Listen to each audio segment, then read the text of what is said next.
your mother-in-law nonchalantly lets you know, oh, by the way, I have added your names, yours and your husband's names, to the timeshare contract. Now, before you could even catch your breath and process, like, what does that even mean in terms of debt? Like, you added debt to our name? Your in-laws said some pretty insensitive and offensive comments. Side note, you and your husband have a blended family. You are from a different cultural background. And instead of allowing this to just pass and be quiet about it, you're like, no, my kids don't deserve to feel this way. I don't deserve to feel this way. I'm going to talk to my in-laws. So you go to them and you say, hey, so when you said X, it made me feel Y, like this is why it hurt me. And you're expecting, based on like how they're receiving what you're saying, you're expecting an apology, but instead you got something pretty confusing. They said, oh, this is exactly what needs to happen. As soon as we say anything wrong, you just let us know. That's it. Like she just stood there like, wait, what just happened? So she left feeling not really validated. She went to her husband. He agreed, but there's just something in the way that he's agreeing with her. Like he's saying the right words, but she doesn't feel like he really has her back. So there's something missing there. So she wants to know, do I just let this go and just keep moving forward even though I don't feel like I'm trusting this situation like fully? Or do I say something? Like, what do you do when you feel like your in-laws and maybe your husband even like are crossing your boundaries? Yeah, I see like a lot of things going on here. I see financial boundaries crossed. I see emotional invalidation, and I also see trust issues. So this is how I would handle it.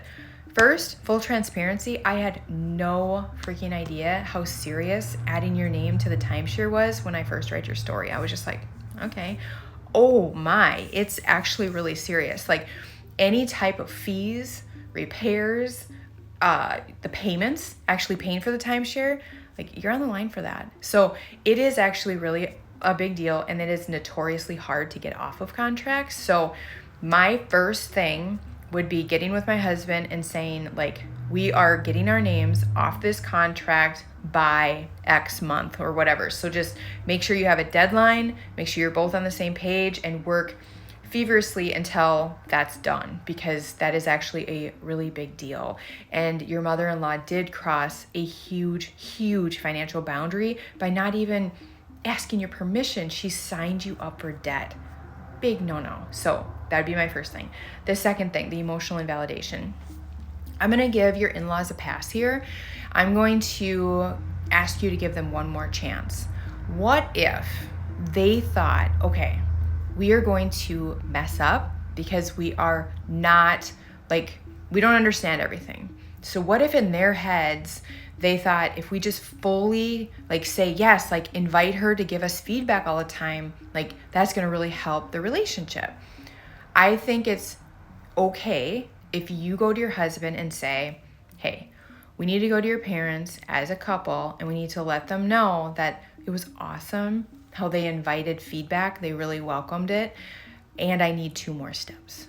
So not only now do I feel encouraged to correct them when they say insensitive or offensive comments, thank you very much, but I also need them to say like, yeah, we did that and that really sucks and I'm really sorry. Like we're really gonna watch that going forward. So I think you need to really lay out what you're looking for from them and then see how it goes.